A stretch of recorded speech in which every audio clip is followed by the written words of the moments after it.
Hola, hola, hola, muy buenas tardes. Hoy estamos en un programa un poco distinto, conmigo a la cabeza. Hoy me mandaron al carril central. Bueno, como capitán de esta mesa, que es un orgullo, porque la verdad que representa mucho estar hoy acá. Y bueno, en un día muy especial, porque es mi cumpleaños, así que bueno, lo arranco desde acá, con mis compañeros, con Cintia, con Sergio, mi papá. Así que bueno, hoy no nos acompaña Fernando, que le mandamos un gran saludo porque no se pudo desligar de otras labores que tenía el día de hoy. Y bueno, vamos a empezar un programa sin partido, porque no jugamos el fin de semana, con todo este tema de que se suspendió el fútbol, que también vamos a estar hablando un poco de lo que es la violencia del deporte en los bloques 2 y 3. Pero vamos a comenzar con un poco lo que es la previa del clásico, creo que es lo que a todos nos trae sin sueño. Y también hablar un poco bueno, del recibimiento clásico y de un poco de lo que viene siendo la semana, la previa de Copa Libertadores también, de todo un poco. Así que abro la cancha, comenzando este primer bloque con mis compañeros, con papá, paso la palabra. Y bueno, ¿qué esperamos para el viernes?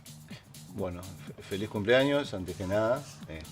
Sos el mejor del mundo, lo digo siempre, igual que el otro entrenador chico. Bueno, se nos viene una semanita complicada, una semanita de esas de nervios, de ansiedad, de ganas de que llegue el horario del partido. Y bueno, nos jugamos muchas cosas, también con la tranquilidad que nos da la tabla de posiciones, pero con la inmensa responsabilidad que sugiere siempre un clásico. Es algo histórico para ambos rivales, porque acá nosotros no nos hacemos trampas al solitario, tanto para un club como para el otro. Significa muchísimo la tranquilidad que dan adelante, pero nosotros siempre nos basamos en lo que es nuestro club, lo que es esa importancia que tiene más un clásico cuando es en casa, con todo lo que es como eso representa a nivel institucional y a nivel de la gente. Lo empezamos a vivir mucho antes. Y para mejor, más ansiedad todavía, porque ya era una fecha que ya la deberíamos haber jugado, ya deberíamos estar hablando de lo que pasó, y sin embargo todavía estamos ahí un poquito con toda la previa y también con estar pegado después, a raíz de estos temas, con lo que se nos viene la semana que viene, que si bien sabemos que es difícil la Copa Libertadores y es otro tema, estar con la cabeza también pensando en Rosario Central. Cintia. Totalmente. Feliz cumpleaños, Muchas primero gracias. que nada. La verdad que es un honor compartir una fecha tan especial, 20 vueltas al sol. O sea, muy lindo. Quien muy pudiera, lindo. Cintia. Quien pudiera. Dimos muchas vueltas. Uf, mareado ya. Pero bueno, sí, como decían, se viene el clásico, volvió el fútbol, somos líderes ya en la tabla de puntos perdidos, que era donde el único que nos podía alcanzar era Progreso, y bueno, se dio el empate en ese partido postergado contra el clásico rival, y eso lleva a que Peñarol sea el líder absoluto en este momento del torneo Apertura y de la tabla de puntos ganados, y ya no es posible alcanzar por ningún equipo. Eso ya es una cosa muy importante que nos deja muy conformes de cara al encuentro clásico, al retorno de la actividad, que nunca debió frenarse, pero bueno, esas cosas que pasan en el fútbol, la violencia, un montón de hechos que después, si quieren, podemos ir detallando, pero contenta porque estoy muy ilusionada con el equipo de Diego Vicente Aguirre y con la preparación y con todo lo que se viene. Además yo creo que es un clásico muy esperado por todo lo que se sucedió en la previa, todo este asunto del parate, de cómo afectó a ambos equipos, del caso nuestro de los temas de recuperación de algunos jugadores. Además también con todo lo que se ha hablado, no creo que nunca tuvimos una previa de un clásico tan larga, casi más de 2 semanas de previa de clásico. Ya sabemos que se va a jugar y entre medio nos quedó vacío, no teníamos otra cosa más que hablar. Y bueno, con todo lo que ello trae, para los jugadores es un partido muy especial, siempre. Cuando los jugadores cuentan que cuando llegan a un club, casi siempre lo primero que se fijan es la fecha del clásico, cuando llegan a Peñarol. Y además también es ese partido que define jugadores, porque están los conocidos jugadores clásicos, que bueno, se definen por este tipo de partidos. Entonces también tiene mucho folclore y también con todo este asunto de que se juega solo con público locatario, al igual que fueron los clásicos del año pasado. Que estamos mirando justo el último partido en casa. Sí, en el El 2-0 campeón del que siglo. recordamos tanto. goles de Kevin Méndez y Ignacio La Quintana, hoy en la selección, Sí. ya se volvió a su club, pero estuvo convocado en esta última citación. Y bueno, con la tranquilidad que decía Cintia de ser líderes también. Pero bueno, se estuvo hablando mucho del planteamiento táctico, de cómo se va a jugar, si va a ser de línea de 5, línea de 4. Justo hoy estábamos hablando en el almuerzo y demás del tema de que se perfila Maxi Olivera para ser titular, con la trayectoria que tiene de ciertos jugadores. ¿Crees que Maxi Olivera le puede dar un salto a la jerarquía? No jerarquía en cuanto a rendimiento, sino de experiencia del plantel, que hablábamos otro día que es un plantel inexperiente. Y bueno, también él tiene unos cuantos clásicos a sus espaldas y una especie de línea de 3 también para defender, porque seguramente jueguen con 2 9 grandes arriba. Yo creo que un poco apostando acá a lo que siempre habla Cintia de los partidos, la preparación de Diego, obviamente no va a dejar nada librado al azar. A nosotros nos complican mucho cuando nos ponen 2 9 de referencia, es algo que nos ha complicado tanto en las finales del año pasado contra Liverpool. Nos complicaron muchísimo, tanto Bentancur como Vecino en aquel momento. En los clásicos de verano nos complicaron muchísimo también. Yo por momentos, sinceramente, no veía la diferencia en cancha que mostraban o que decían los periodistas en ese momento. Lo que sí veía que de repente con un pelotazo largo nos ponían en un apremio tremendo con uno que iba a buscar, chocaba y le quedaba la pelota viva al segundo y así nos complicaron, es decir, porque nos ganaron el segundo clásico de verano. No creo que haya habido, después del 2-0 tal vez hubo un momento de superioridad del rival de todas las horas, pero lo que creo es que Diego va a apostar a generar mayor fuerza o entereza en esa zona de la cancha. Si para una línea de 3 con 3 zagueros, a mí me parece bárbaro, lo cual no quiere decir que vayamos a renunciar al ataque. A ser más defensivos, ¿no? A ser más defensivos, porque vamos a tener 2 carrileros que se van a ir, que van a poder estar, y que bueno, que por momentos todos sabemos bien que las líneas de 5 muchas veces son líneas de 3. Y bueno, y también creo que dentro de ese armado con esa línea de 3 que se está especulando, y los 2 carrileros, creo que también tenemos, sin necesidad de hacer cambios, la posibilidad de retocar el planteamiento y pasar a una línea de 4 con los mismos jugadores, reacomodándolos. Es una forma rápida de corregir en caso de que no se nos diera o que tengamos que buscar otra alternativa. Yo creo que en este caso el tema de Javier Méndez, por su prestancia y su exuberancia física, creo que es un tema de que por eso se está ganando un lugar en esa saga de repente. Pero también sabemos que en cualquier momento puede pasar a la mitad de la cancha. Más allá, estos clásicos, como vos decís, se buscan ese tipo de jugadores que tienen algo más, que tienen un plus. Creo que Javier en este caso marca eso y bueno, y te puede dar esa prestancia para ir al choque y no dejarse como de repente algún zaguero en su momento, que nosotros acá no nombramos jugadores cuando de repente tenemos que decir alguna falencia, pero sí ha pasado muchas veces que hay zagueros que de repente en el choque no se sienten cómodos y hay algunos que tenemos en el plantel nuestro que es así. Yo creo que viene un poco por ahí, no sé, Cintia, si lo vemos parecido. Sí, es más o menos en lo que dijiste estoy de acuerdo. Pienso que es muy importante también nuestro mediocampo. Creo que ahí se va a basar mucho el fútbol de Peñarol.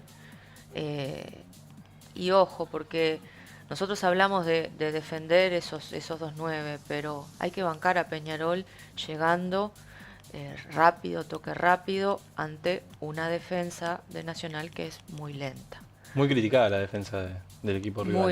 Muy lenta y que en pos de mantener a un líder futbolístico para ellos o anímico como es su capitán, tienen que relegar jugadores para cubrirle su zona de influencia porque físicamente obviamente no está ni cerca de ser el jugador que fue.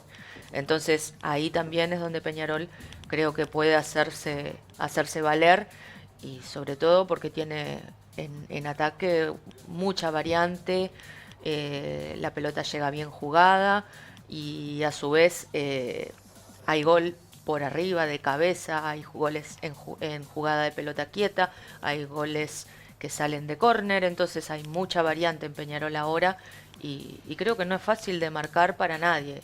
Yo me imagino más un clásico donde Nacional va a estar jugado atrás y sí, obviamente Peñarol va a tener que defender esos pelotazos que van a salir hacia esos 2 9.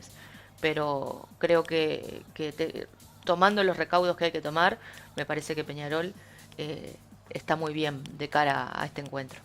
Además, los carrileros del club, si terminan siendo Lucas Hernández y Mayada, que son los que parecen que se perfilan, jugadores de experiencia. Y bueno, Camilo Mayada también teniendo experiencia en ese puesto de carrilero o tanto, inclusive hasta de volante por afuera. Tiene una larga trayectoria donde lo ha hecho bien.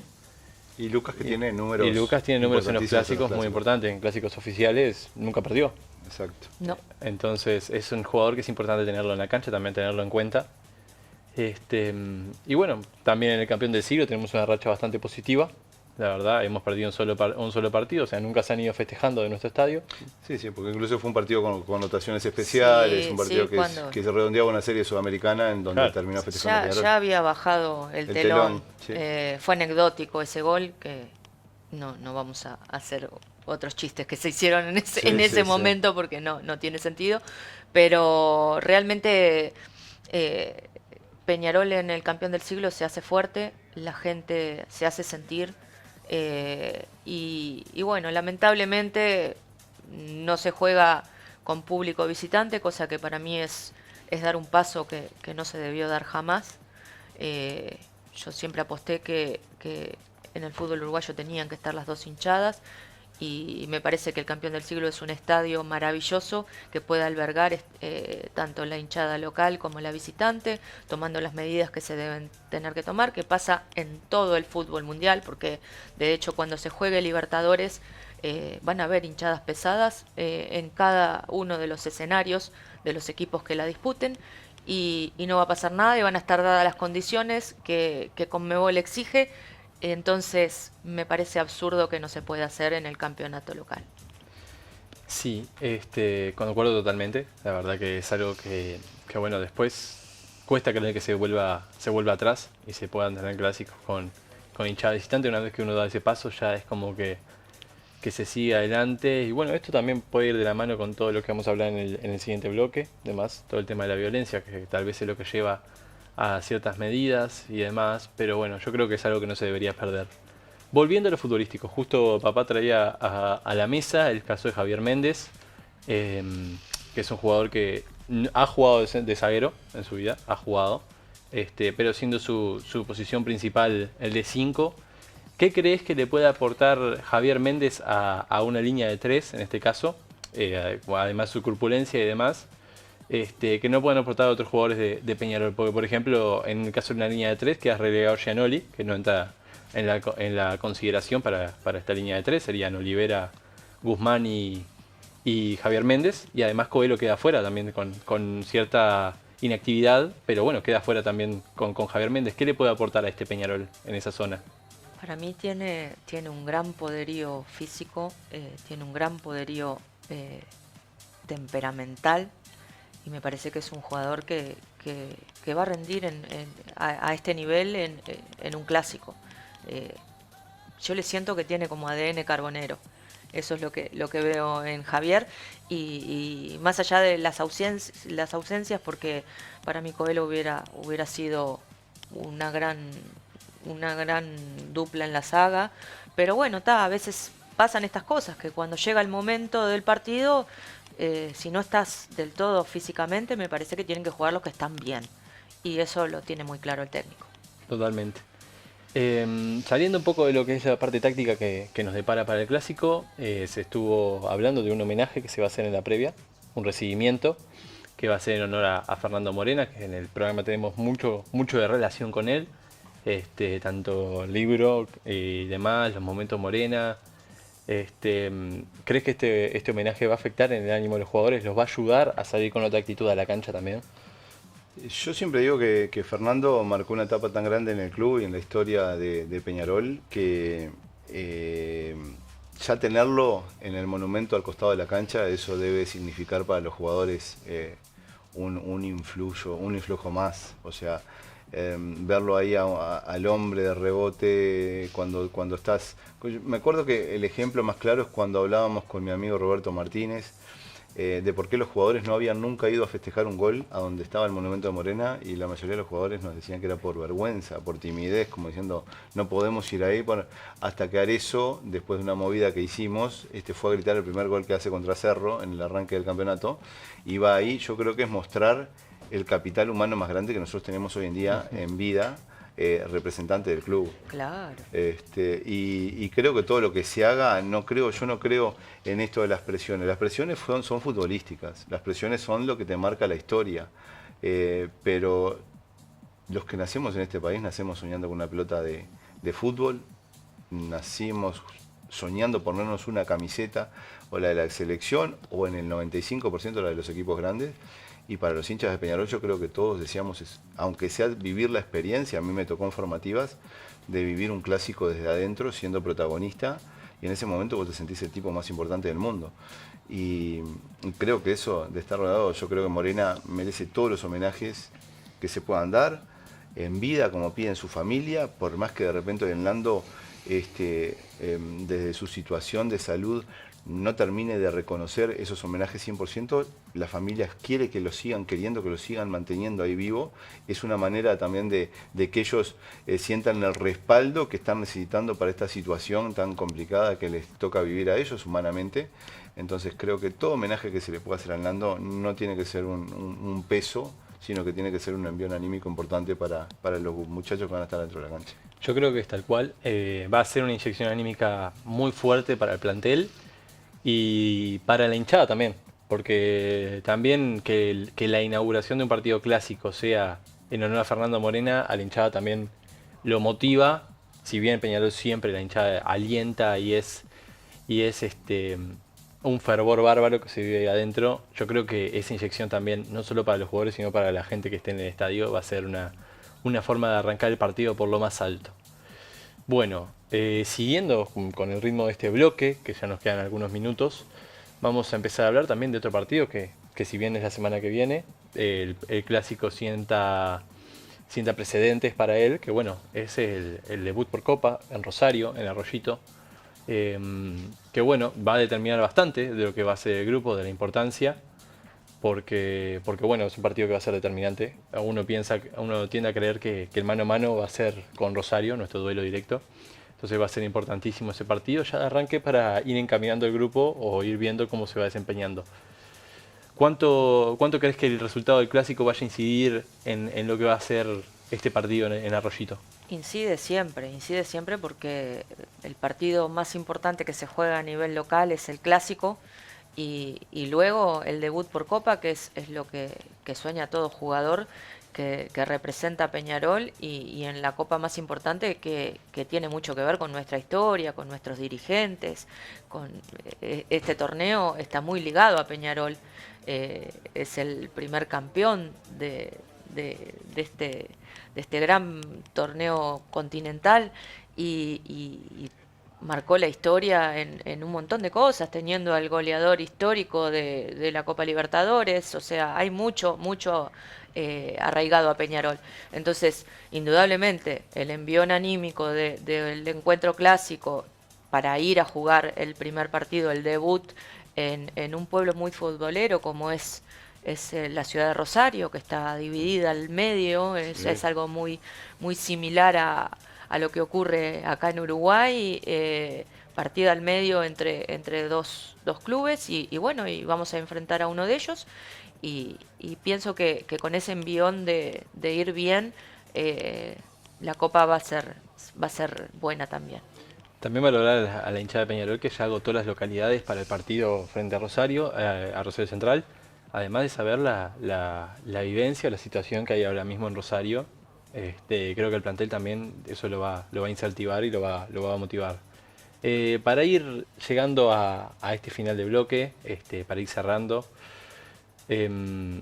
bueno, vos me comentabas hoy el tema de que la Libertadores también se decide por momentos, por situaciones que se dan en los partidos. ¿Crees que vamos a llegar con el mismo plantel que paremos el viernes? ¿O crees que vamos a tener cierta rotación? ¿Vamos a plantear un partido distinto? ¿Vamos a apostar a la misma línea de 5?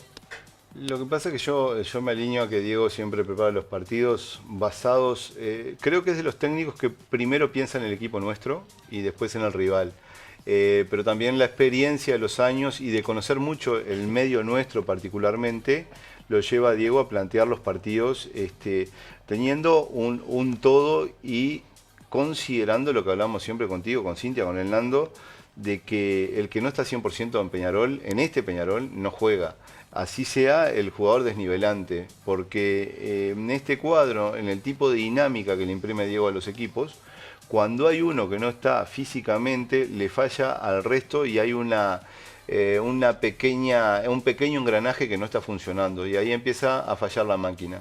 Acá es así, yo creo que Diego incluso ha ido adelantándose a algunos temas, por ejemplo, el de irle buscando a Darias, que tal vez no lo hemos visto desde lo que nosotros pretendemos de Darias o de un jugador de Diego, y sin embargo lo ha ido sacando de jugar por afuera, lo ha ido probando, hasta ponerlo por el medio para ver, y creo que fue donde vimos la mejor versión en el partido contra Racing de Darias. Entonces creo que en ese sentido el clásico es, futbolísticamente hablando, y que se entienda como hablamos siempre, a morir. Y bueno, y que se caigan los guerreros que tengan que caerse, y los que van a estar en Arroyito van a ser los que estén mejor físicamente y los que estén mejor para el planteamiento y para eso que Diego imprime. Yo creo que tal vez si nosotros ponemos a mirar el plantel del año pasado, hasta individualmente capaz que teníamos algún jugador un poquito que nosotros pensábamos un poco más, pero en este equipo no hubieran jugado. En este equipo es dinámica, constancia, es estar permanentemente desdoblándose, desdoblando en la marca y desdoblando en la presión. Entonces, desde ese punto de vista yo creo que van a jugar, los que tengan que jugar en el clásico van a dejar la vida y después lo otro se empieza a dar con la influencia de lo que decía Sin recién, de que deja o alegría y tranquilidad o un poco de incomodidad para lo que se viene, pero sabiendo que son dos desafíos diferentes y que tenemos que encararlos como tal. También el clásico yo creo que asienta mucho en lo del resultado local. Digamos, marchamos ahora primeros, ganando todos los partidos. También si te vas a 18 puntos en 6 fechas, sacas una distancia que tal vez más adelante te permita rotar en el plantel. Que tal vez es algo que cuesta mucho el tema de tener que afrontar todos los partidos con los mismos 11. Bueno, nos queda mucho por charlar en el programa de hoy. Estamos llegando al cierre de este primer bloque. La primera vez que lo conduzco, la verdad que un placer, lo repito. Quiero agradecerle a mis compañeros por permitirme esto hoy. Y bueno, vamos a venir con un segundo y tercer bloque que vamos a estar hablando de un aspecto social, de la violencia en el deporte, de la mano de Pablo Romero, que nos va a estar acompañando. Además, ahora, aprovechando este final de bloque, exhortamos a la colaboración con lo que es este homenaje a Fernando Morena, que creemos que se lo merece y que bueno, que va a ayudar muchísimo al plantel. Así que bueno, estamos llegando a este final, vamos a terminar este bloque. Voy a devolverle el cetro a nuestro comandante aquí en la mesa, nuestro capitán de siempre, y nos vamos a la pausa de la mano de nuestros auspiciantes de Quenoninas.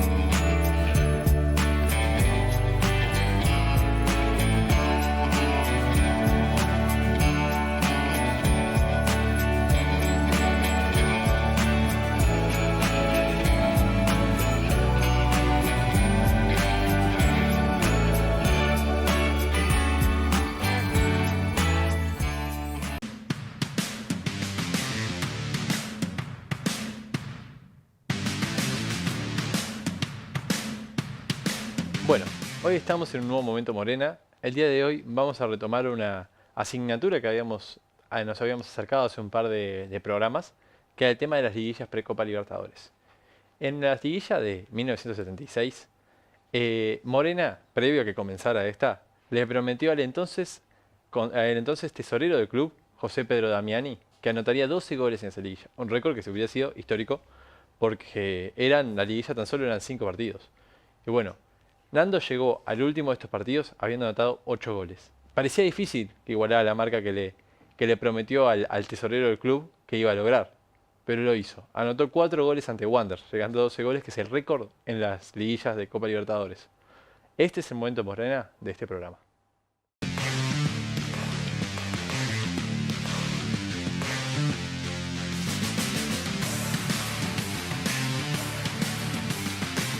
Bueno, arrancamos el segundo bloque, de nuevo acá en este lugar que me prestan por un ratito. No quisieron seguir, no se animaron a seguir en el segundo y tercer bloque comandándolo. Pero bueno, ya estoy acostumbrándome, me echó en un programa en el 8 de marzo mi amiga Cintia Branciari, me echó mi hijo en el día de su cumpleaños y bueno, seguramente Fernando también va a hacer lo mismo en algún momento.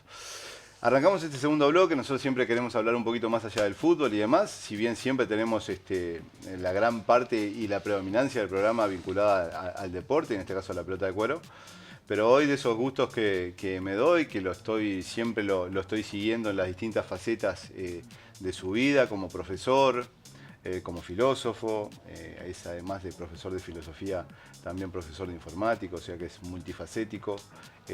Un querido amigo de esos que quedan de la época de la niñez, de las que soñábamos de repente con jugar a la pelota y gritar goles para que todo el mundo nos conociera, por allá por la cancha de Sagrada Familia, nada que ver con el colegio, porque siempre nos saltan con el colegio, pero estamos hablando de un viejo y querido club que ya no existe hoy en día, pero que estamos ahí en la montañita abajo de lo que nosotros llamamos la criolla, de donde está hoy el escenario Pablo Estramín, y bueno, y en el entorno ahí de lo que fue nuestro barrio siempre, el Parque Posadas, así que recibo para hablar de todo un poco de la vida, porque realmente es un placer escucharlo y uno aprende muchísimo, me llena de información todas las semanas a través de Twitter y a través del WhatsApp, porque sabe que yo veo pocas las redes. Siempre es un placer leer, escuchar y saber de Pablo Romero, el profe Pablo Romero. Así que Pablo, bienvenido y un gusto que te No, muchas gracias por la invitación y el gusto, por supuesto, que es compartido. Bueno. Así que bueno, esperemos charlar de algunos temas que bueno, la previa un poco también en el planteo. Me parece que es bien importante focalizar en el deporte en vínculo también con situaciones de violencia que van más allá del deporte, pero que lo atraviesan, ¿no? Pablo, bueno, nosotros nos creamos, como hablábamos, jugando a la pelota en ese querido Zafa ahí. Tenemos un par de años de diferencia. Me va a decir que vos sos más viejo. No, mentira, es más joven él. Yo lo conocí siendo un volante medio rústico y se ha convertido en un volante ofensivo goleador ahora cuando está jugando con los mayores y demás ahí. Quiero ver cuán mayores son los otros porque realmente no lo he visto, pero no, hasta alguna pelota se lleva por hacer de a 3 goles por partido, o sea que él sabe también lo que es el fútbol. En una familia que yo conozco, muy peñarolense. De tu madre, de tu tía, muy peñarolense. ¿Cómo Exacto. fue crecer en ese ámbito tan mancha? Bueno, mi madre cambió también a mi viejo hincha de Racing. Inicialmente, el querido Nilsson, hincha de Racing y bueno, con mi madre no tuvo muchas oportunidades de seguir siendo hincha de Racing. Se convirtió a la religión carbonera. Y bueno, mi tía también, muy fanáticas.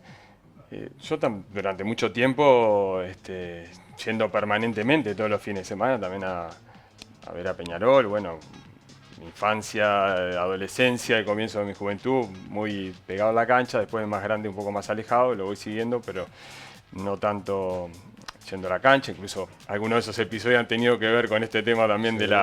de la violencia y jugando al fútbol, que todavía sigo ahí despuntando el vicio en la liga universitaria. En la categoría en la que está Forlán. Tengo uno de los logros del año pasado fue que saqué la foto abrazado Diego. con Forlán. Le digo, no me dejan entrar a casa sino después. Si él está jugando en All Boys, ahí en la liga universitaria, ya en los más 40. Y bueno, disfrutando de todavía bordeando el medio siglo, seguir metido en una cancha que para mí, además bueno, que toda la vida me ha gustado el fútbol, es también terapéutico, ¿no? O sea, el deporte, la instancia con los amigos, ¿no? Del fútbol, correr y sudar un poquito atrás de la pelota es algo que en lo personal, del modo que se optan por diferentes modos de terapia, también para mí es un lugar después de dar todas las semanas, ¿no? Vinculado al campo de la educación y estar, bueno, hundido más en tareas que tienen que ver con lo intelectual, si bien creo que el fútbol tiene también, por supuesto, una faceta que desde lo técnico y lo intelectual también transcurre en su dinámica, hay una cuestión más con lo corporal y lo colectivo que lo disfruto mucho, ¿no? Que lo disfruto mucho. Y de esto, vos sabés que hay un escritor, Camus, Claro. que decía que, bueno, que en verdad que él en el fútbol es donde más había aprendido sobre Sobre la vida. sobre la vida y sobre la ética y la moral, porque de alguna manera también formar parte de un colectivo, ¿no? y de un juego en el que vos, de alguna manera, hasta donde llegues, depende también de ese otro con el que compartís un espacio, era algo que él asimilaba con el desarrollo de la sociedad y todo, ¿no? O sea, que de ese lugar también el fútbol tiene mucho de lo valorativo, de las enseñanzas. Entonces es algo que también a mí me sigue enriqueciendo desde ese lugar, ¿no? Los grupos humanos que se conforman en torno a un deporte que es más que una pelotita, ¿no?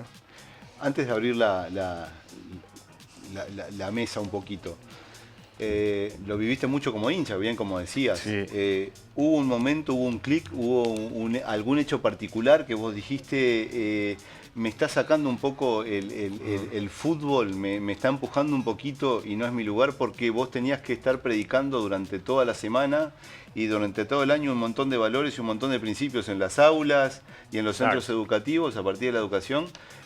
Contame de ese momento que yo más o menos lo conozco, pero ¿qué fue lo que te fue sacando un poquito? No el hincha, porque sé que lo seguís siendo, Sí, sí. pero sí de repente ese fanatismo de tener que estar sí o sí en la cancha. Bueno, primero dimensionar desde otro lugar, después cuando es el espacio educativo también, primero la construcción del vínculo de muchos de nuestros jóvenes en relación a la construcción de su futuro asociado simplemente al deporte, al fútbol, ¿no? Porque era una lógica que imperaba en muchos de mis estudiantes, esta idea de que el estudio pasaba a ser un espacio básicamente secundario, incluso en las propias familias, esta cuestión de, bueno, va a llegar a los espacios, ¿no? de poder vivir del fútbol, a la elite del fútbol, cuando sabemos que realmente los que llegan son, pero muy pocos, poquitos, ¿no?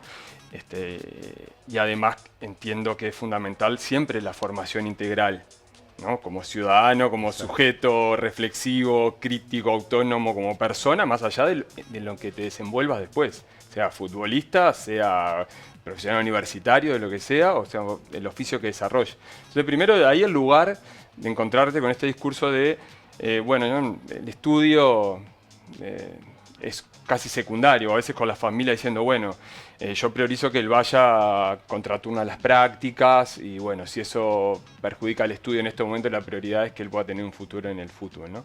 Entonces ahí una amplia discusión que yo creo que ha ido cambiando en algunas medidas porque los clubes también han tomado una cierta conciencia de la importancia de formarse y de estudiar, y porque además tener en cuenta que la sobrevida del jugador de fútbol rápidamente, siendo una persona joven, quedás por fuera. Te queda la mitad de la vida. Claro, entonces tenés, ¿no? Desde lo laboral, desde cuestiones que están vinculadas también al desarrollo intelectual, es fundamental seguir formándose, ¿no?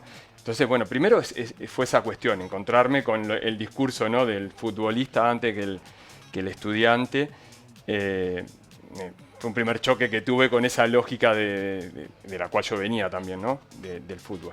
Después mucho tuvo que ver algo que nosotros vivimos, tu hijo no, que es joven, pero probablemente nosotros estamos en edades similares, que era que nosotros íbamos a la cancha y compartíamos una tribuna en los clásicos, la mitad de los hinchas de Peñarol para acá, la mitad de los... Algo que lo contás y no te lo puede creer nadie, ¿no? Yo le cuento a los gurises y le digo, mirá que nosotros, estaban los más fanáticos si quieren en unas puntas, y pero en en el el extremo medio se mezclado. convivía, y no lo pueden creer y es una cosa insólita, pero nosotros lo llegamos a vivir, ¿no? Y bueno, y después a mí me empezó a chocar mucho cuando empecé a cobrar dimensión de la violencia en el fútbol, por ejemplo, las cuestiones hasta de los cánticos, ¿no? Que se festejara, se celebrara la muerte de alguna persona, del equipo rival. Me pareció una brutalidad que es algo que empecé también a transitar en mi diálogo también con los jóvenes, con mi entorno, porque muchas veces sin tomar conciencia yo lo hacía. Exactamente. Se lo cantaba celebrando. Estamos de acuerdo. Y uno no naturalizaba, digamos, no lo veía hacer la brutalidad. En verdad, tomar conciencia de eso para mí fue importante también, porque no era también el tipo de sociedad que uno construye, ¿no? Y después terminó de cuadrar todo, hasta altura hace 13 años, Me acuerdo con el partido por Libertadores de marzo del 2011, Peñarol Godoy Cruz, que fui con mis hijos, 2 de mis hijos más chicos, y la verdad que lo pasé muy mal. Fui a la Colombes, hinchas de Peñarol, que es el club que quiero y todo, pero que realmente no estaban ahí para ver el partido.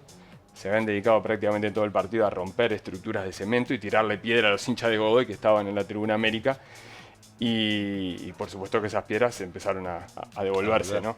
Claro. Y bueno, algunas pegaron muy cerca de mis hijos más chicos y no fui más a la cancha después de eso. Por lo menos en familia, ¿no? O sea, he ido a algún partido de Uruguay o solo, pero no en familia, porque además, por supuesto, se pusieron a llorar, se pusieron muy mal, no fue una situación de violencia extrema.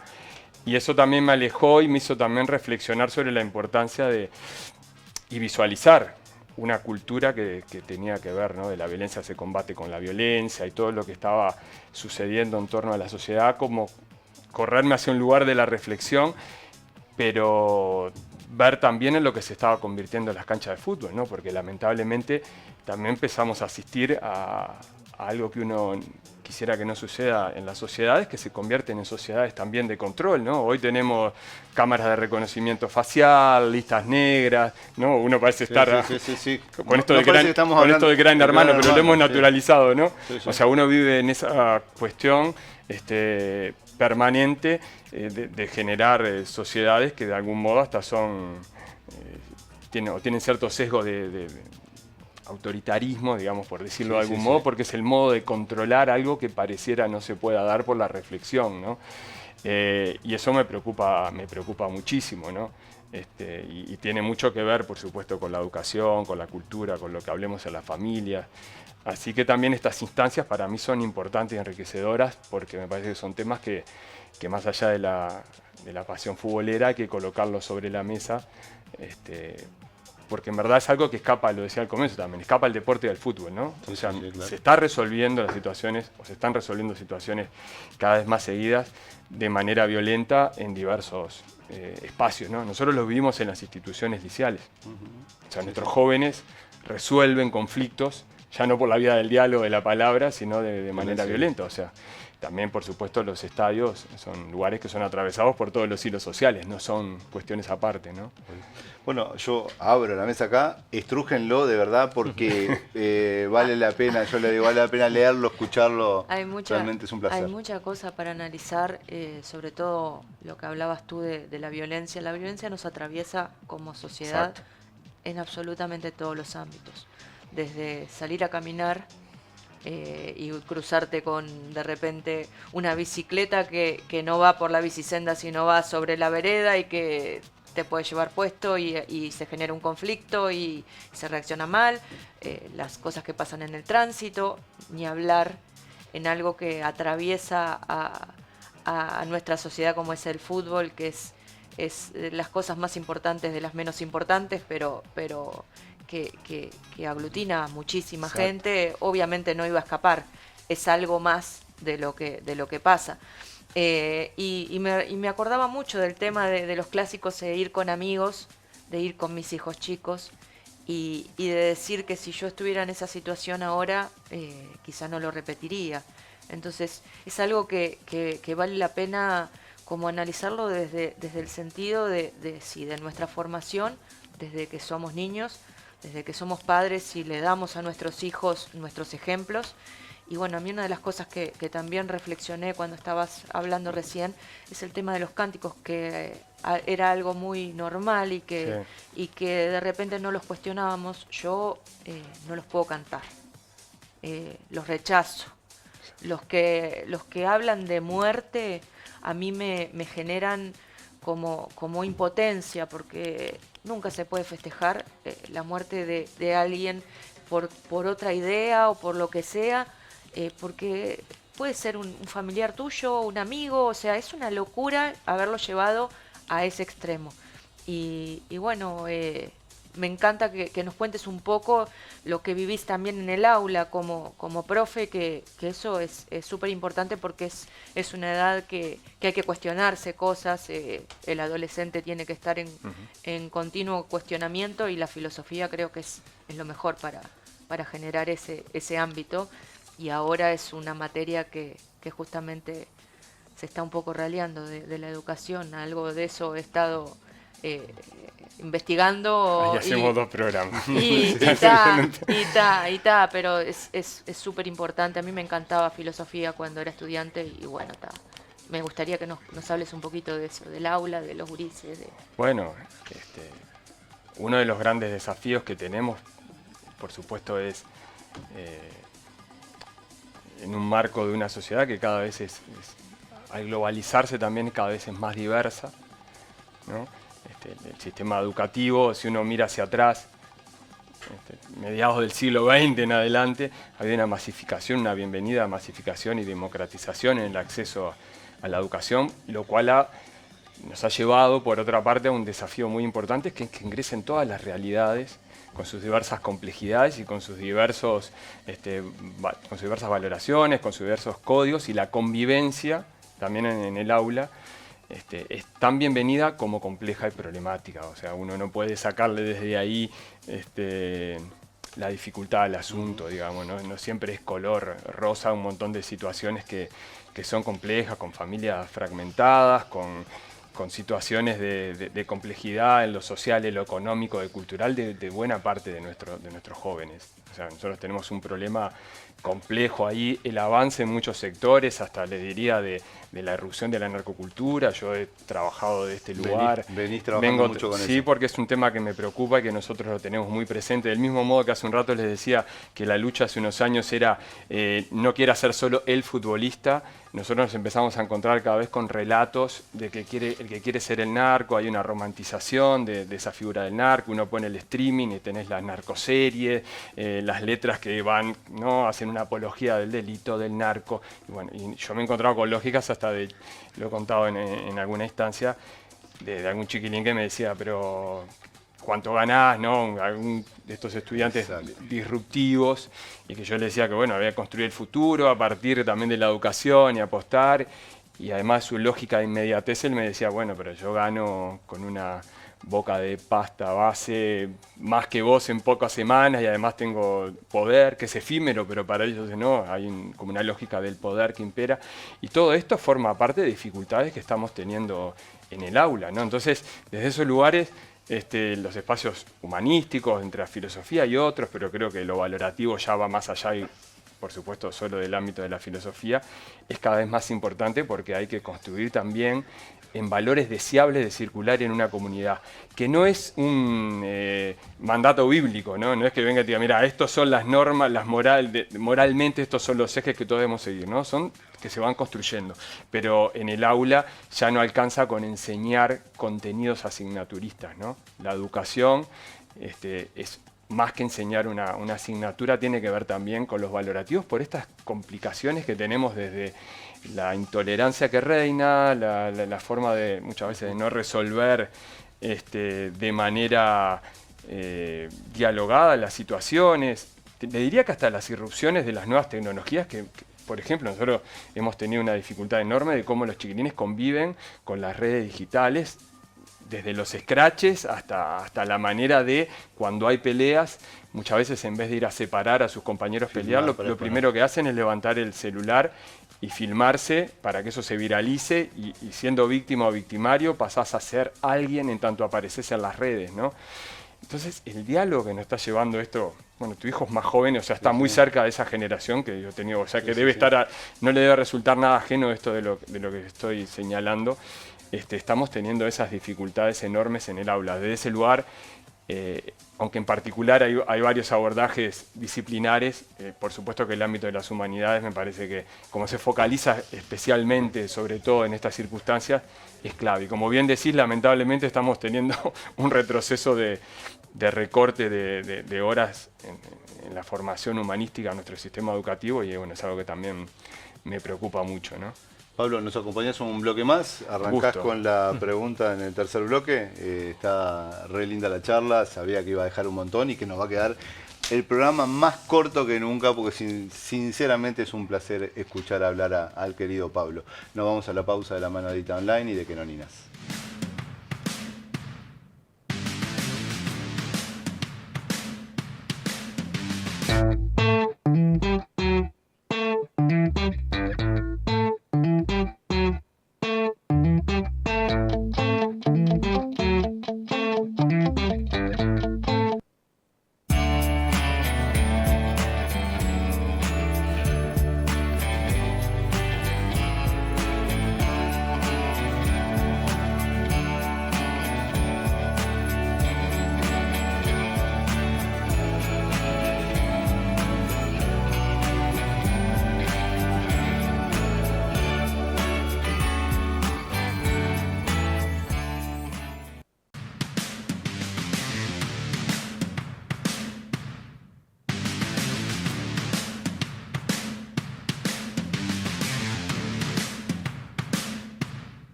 Bueno, arrancamos el tercer bloque, se nos va a quedar corto, estamos hablando un montón de cosas acá que ojalá pudiéramos grabar en off todo lo que estamos hablando por fuera. Yo ya le voy a ceder la palabra a Pablo para que haga la siguiente pregunta que quedó afuera del segundo bloque, vamos a decir. Pero yo quiero contar algo que a veces lo que alguien puede decir en la prédica, de repente tal vez en los hechos no lo confirma, aquello de, vamos a decir en este caso, palabras pero no hechos.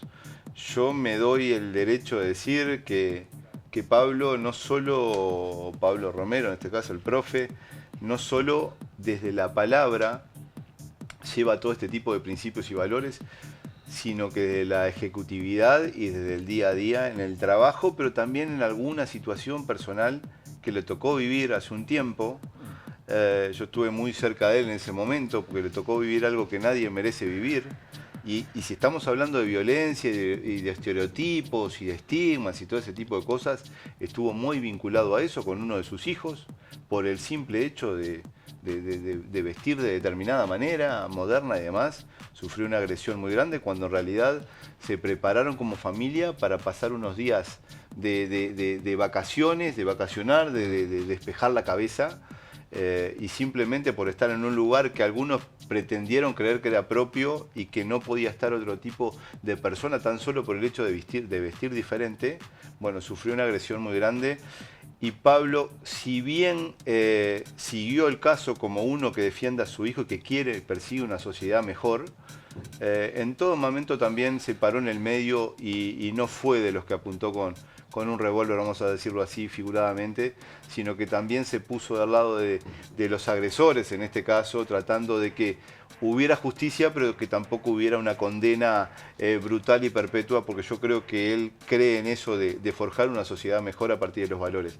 ¿Por qué digo esto? Porque de repente es muy fácil hablarlo, pero yo lo conozco de primera mano, que Pablo lo vivió en los hechos y así lo retrató en la realidad con su forma de actuar en ese momento. Te dejo que aprendas del hombre. Que quedé chiquito al lado de la gesticulación y la forma de armar las frases. Bueno, varias cosas que quedaron del bloque anterior, que para retomarlas y seguir un poco más. Yo creo que el problema de todos estos asuntos también viene por la mano de la normalización. Esto de la globalización lleva a la normalización también. El que normalicemos a veces hechos que tal vez no deberían ser normales, deberían ser tratados como atípicos y no como una nueva realidad. El caso de que las generaciones nuevas que de repente no hayan podido ir nunca al estadio, el día de mañana se van a cruzar con que los clásicos, siempre desde que tengan memoria, se hayan jugado con solo hinchada local. Exacto. Nunca van a haber conocido una realidad donde se pudiera permitir que hubiera visitantes en un partido clásico. Y tal vez el día de mañana tampoco haya visitantes en ningún partido, y ahí es una vuelta atrás, es como una concatenación de hechos que nos llevan a una realidad en la que la verdad que no estamos preparados para vivir o que no querríamos vivir. Porque, como contabas recién, la época de que compartían tribuna sin un pulmón en el medio, después vino el pulmón en el Centenario, después vino cada cuadro jugando en su estadio con hinchada visitante y ahora directamente no hay hinchada visitante. Entonces es como que vamos hacia un futuro que en vez de estar mejorando cada vez más y llegar al punto de poder convivir en un estadio con un amigo con otra camiseta y demás, está sucediendo al revés. Entonces, percibiéndonos como si fuéramos enemigos. Entonces te quería preguntar, ¿cómo podemos frenar esto o cómo crees vos que se puede como rebobinar este tipo de situaciones para volver a una realidad que es la que debería ser en el fútbol, que es una fiesta? Exacto, sí, como bien vos decís, en verdad comenzamos a ceder frente a la lógica de la violencia y lo terminamos naturalizando, ¿no? Entonces también nuestras pretensiones de alguna manera son siempre menores después, ¿no? Ya no es un pulmón, sino que sea bueno, quizás algún partido ir y bueno, eso va dejando espacio que en definitiva la lógica de los violentos termine ganándole el espacio que antes por ahí lo tenía la familia o el disfrute social del fútbol desde otro lugar, que no fuera además el del miedo a que te pase algo, ¿no? Porque no es solo en la cancha, a veces en los clásicos puede ser hasta los alrededores, ¿no? Yo me pasa con mis hijos que uno le dice, bueno, no te pongas una camiseta, así es el día del partido, aunque sea por andar por el barrio, porque, viste, podés encontrarte con algún... al llegar o... Y en verdad es algo de lo que vivimos también, que Sergio hacía referencia, a nivel familiar, es como que también, ¿no? Después de esa experiencia que vivimos, porque tenía que ver un poco también con la vestimenta de mi hijo, uno empieza a decirle, no te vistas así. Y en verdad se empezás en esa lógica, ¿no? Que empezás a ceder y que parece que le echás la culpa a tu propio hijo o a los jóvenes que se visten de un modo, porque en verdad eso empieza a ser un modo de provocar la violencia del otro, ¿no? O si le decimos a tu hija no te vistas de tal modo, porque capaz que puede ser provocar la violencia ¿no? del hombre. Claro, entonces entramos en lamentablemente en esas lógicas. ¿Qué manera de combatirla? Yo creo que, por supuesto, el espacio educativo no es un espacio que todo lo puede, porque a veces pareciera ser que cuando atravesamos el instituto y el portón educativo, ahí se va a resolver los problemas. Y en verdad el espacio educativo no deja de ser un lugar que, como decíamos hoy, también está atravesado por todos los hilos sociales. En verdad recibís la sociedad de adentro, ¿no? Y están 4 o 5 horas nuestros jóvenes ahí. Muchas más horas están en la casa. Por supuesto, vos requerés una integralidad que es trabajar en territorios con las familias, ¿no? Con aportes de determinados lugares, porque también la violencia en muchas familias es una violencia que es económica, ¿no? Entonces también hay realidades que uno tiene que abordarla de diversos, de políticas culturales, educativas, económicas, mucho más amplias. Pero por supuesto que el granito de arena del espacio educativo puede estar, y yo creo que debe estar desde primera infancia, ¿no? Trabajar lo que tiene que ver justamente con la tolerancia, la formación en valores. Hay en muchos países, en Uruguay no se aplica, pero se trabaja, por ejemplo, filosofía con niños, que tiene que ver con esta cuestión de la convivencia, por ejemplo, como un eje, la convivencia, la tolerancia, como un eje central en la construcción de la formación de la persona y del ciudadano en los primeros años de inserción en el sistema educativo formal. Entonces, bueno, es algo que nosotros tenemos que empezar a transitarlo tempranamente. Y después yo creo que hay que trabajar con espacios de convivencia en los barrios en general, y en donde quizás podemos identificar más dificultades porque hay si se quiere, un diálogo social más violento. El Estado tiene que estar cada vez más presente. O sea, ¿no? Cada vez más. Y el deporte también, ¿no? Sí, claro. Generar espacios justamente de deportes, plazas, aulas, convivencia, trabajar en talleres educativos. Transmisión de valores. Con los jóvenes, con las familias.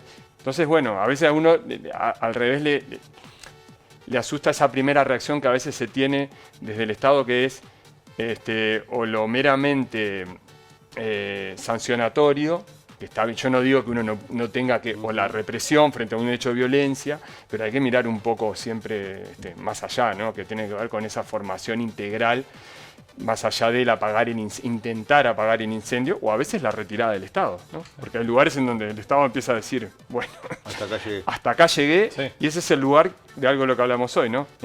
Cuando se pierde el sentido de un relato, que es el de la legalidad, el de los valores deseables, lo toma, no es que nadie lo tome, no es un lugar vacío, lo ocupan otros relatos. Entonces ese mismo lugar que a veces ganan, lo que decíamos hoy, la lógica de las culturas narcos o otro tipo de relatos, empieza a ocupar el lugar en que uno deja en retirada. Y esto mismo es tu pregunta original, digamos, ¿no? Cuando uno deja ese relato, ese sentido de que un lugar del estadio puede ser un lugar para la familia, deja el lugar a otras lógicas. Bueno, y es la sociedad que empezamos a construir. Es difícil, nadie dice de soplar y hacer botellas, porque además creo que estamos en un proceso complejo que nos puede llevar años, pero es algo que teníamos que haber empezado ayer, ¿no? Cada vez debemos, de alguna manera, trabajar, superando además la lógica que muchas veces termina relacionada con estas cuestiones, incluso la seguridad, que son las lógicas también partidarias, ¿no? O sea, desde la propia política yo creo que tenemos que tener consensos, más allá de los partidos, más allá de las simpatías que sintamos por un otro, para sentarnos y poder trabajar integralmente estas cuestiones, porque no hay otra manera de resolverlo, ¿no? En esto debemos estar juntos, ¿no? Claro, para mí debe ser una política de Estado. Ya muchos años, o sea, realmente. Muchos años, que trascienda cualquier color político, exacto, que trascienda en el tiempo. Porque, ¿qué pasa y la política que...? Porque, claro, la política tiene que ser el eje articulador de que ocurra, exacto, pero siempre con un mismo rumbo, como tantas otras cosas se han hecho a lo largo de la historia de Uruguay. O sea, no sería algo ajeno. Exacto. Lo que es muy importante porque primero somos seres sociales y que tenemos que saber convivir en sociedad, y necesitamos que el Estado aparezca en todos esos lugares donde hay que tutelar para justamente que la sociedad siga fluyendo, que la convivencia siga siendo buena y sana. ya sea en el aula, ya sea en la plaza, ya sea en el almacén, ya sea en un lugar de vacaciones o donde sea. Y la violencia nos va corriendo el eje como sociedad y nos va encerrando a todos y dejamos de ser libres. Me parece que ahí es donde siento que... Me parece que lo que decís ahí es clave, justamente, ¿no? La construcción de una cultura de la convivencia, de la paz frente a una cultura de la violencia es central, y algo que pareciera ser de sentido común y que cuando lo enunciamos nos resulta fácil, decimos tenemos que llegar a acuerdo, ¿cómo nos cuesta, no? La concreción. ¿Cómo nos cuesta por las lógicas de trincheras con las que también nos paramos para ver estos temas, ¿no? Entonces, claro, cuando vivís a veces cada 5 años, ¿no?, por procesos electorales, y viene uno con la varita mágica a solucionar todos los temas de seguridad y violencia y no lográs acordar, porque en verdad a veces son más trampolines electorales los discursos que otra cosa, ¿no?, de cuestiones más individuales o personales o partidarias. Yo creo que acá, en un país que dentro de todo es pequeño, en alguna manera medianamente homogéneo, digamos, aunque tenemos brechas de desigualdad importantísimas, hay algunas cuestiones que las deberíamos resolver de mucho mejor modo, ¿no? Porque tampoco es que tenemos 2 millones de personas generando conflicto, ¿no? Somos pocos y deberían haber políticas integrales que nos permitan, por ejemplo, volver a las canchas a las familias, que no se naturalice la lógica del violento, ¿no? Ese es un desafío que tenemos como sociedad, ¿no? Además, muchas veces también la violencia surge desde muchos otros lugares, como también desde los relatos, digamos, o desde la forma de accionar, no por meterme en los jugadores o los medios de prensa y demás, sino que de cierta forma también ahí se genera cierta violencia en lo que uno profesa. Exacto, porque como que ciertamente siempre los culpables son uno, o siempre los culpables son otro, o se excusa a uno, se excusa al otro. La violencia va más allá de color, camiseta, religión, etnia, lo que sea. La violencia debería intentar, aunque sea promulgar, que sea erradicada. Y muchas veces uno conoce las situaciones de violencia que se dan a la luz porque tristemente terminaron de la peor manera. Eso es lo que tiene, porque es lo que normalmente más vende, es esa parte. La que venden es la violencia cuando termina de la peor manera. Muchas veces cuando hay una situación que se da y no termina en la nada, por decirlo así, o por ciertos motivos no se concreta, muchas veces no se le da importancia tampoco. Y son esos micro sucesos de violencia en la sociedad que son los que generan que después vaya creciendo y se terminen produciendo los sucesos de violencia grave. Yo quería contar rápidamente una experiencia, una vez me pasó, de haber jugado fútbol 5 con unos amigos, amigos de todos los equipos. Uno había ido a jugar al fútbol 5 con la camiseta de Peñarol. Bueno, Tomás, estaba el otro día justo con nosotros.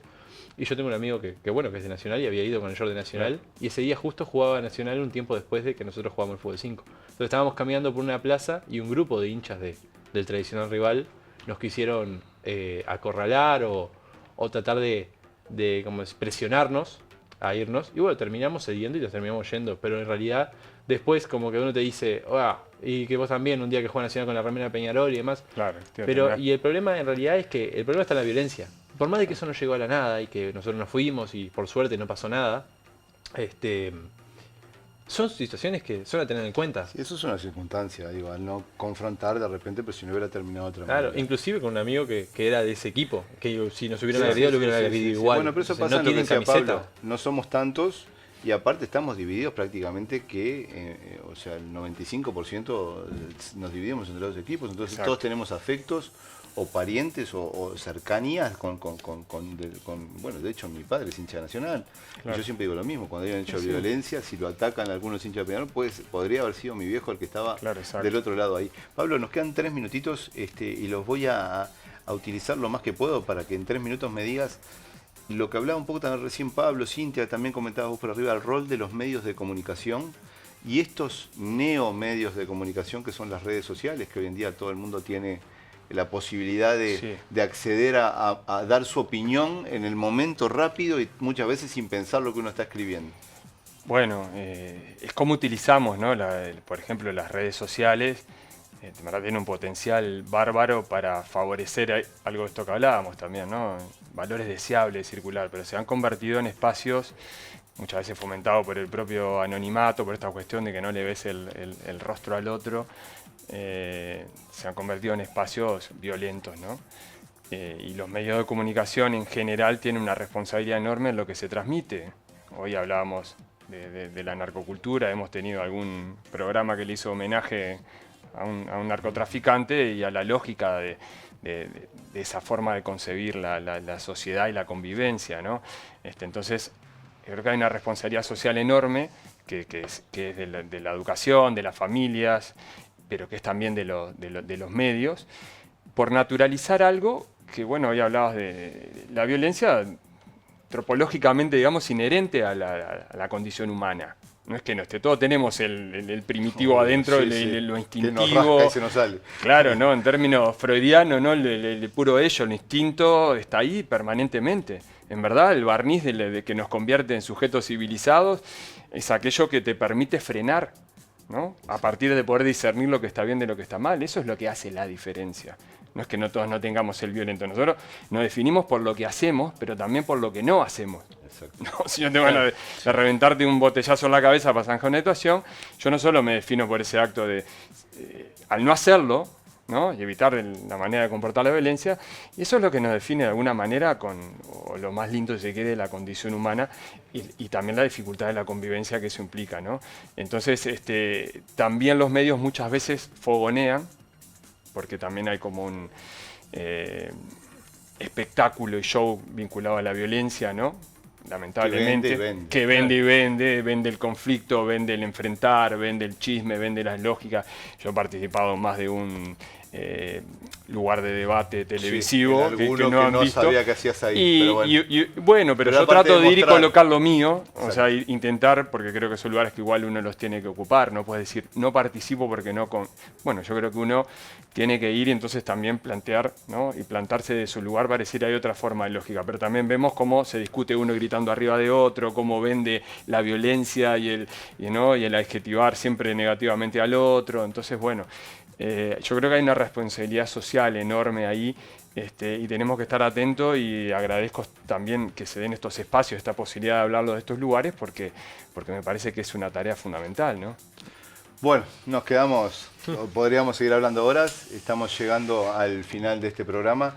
Pablo, vos sos amigo, siempre que puedas, sabemos que estás complicado con los temas de los horarios, después con el tema de andar de una clase a otra, por esto de que los narcos ganan más que el que está tratando de darle herramientas Tenía a los razón lo que para me decía. salir. Entonces no Aquel estudiante. Exactamente, entonces no te puedo tener acá todo lo que desearía tenerte, pero la instancia en cualquier momento se va a volver a dar, porque es para aprender y es para hacerte un espacio no solo para que brindes esa oportunidad de expresar lo que vos vivís, sino también de enseñarnos con este tipo, porque realmente eso es un tipo del que se aprende mucho cuando uno te escucha, así que te agradezco mucho que hayas venido. Te agradezco la amabilidad, gracias por la invitación y lo he pasado muy bien, así que espero volver. Mandar un saludo grande a Nilson, a esa familia Mancha, Gallego, a todos. a toda la familia Romero García. Exactamente. Bueno, a tu viejo, saludos. Así que bueno, muchas gracias por la invitación. Bueno. Y esperemos vernos pronto. Ojalá. Cintia, Pablo, nos vamos. El deseo de un clásico en paz. Que gane Peñarol, pero que sea en paz. Que termine todo bien, que termine en 90 minutos y que sea una fiesta como debe ser el fútbol. El fútbol es una fiesta y las fiestas no dejan sillas vacías en los comedores de las casas. Generalmente cerramos los programas con algo literario, con algo de darle un poquito diferente. Por eso hacemos este programa, mostrar algo diferente en el fútbol. Pero hoy lo vamos a cerrar de una manera especial, con un gusto que me quiero dar yo. Y así que nos vemos en una semana con Mística Carbonera y me voy con este pequeño homenaje. No voy a renunciar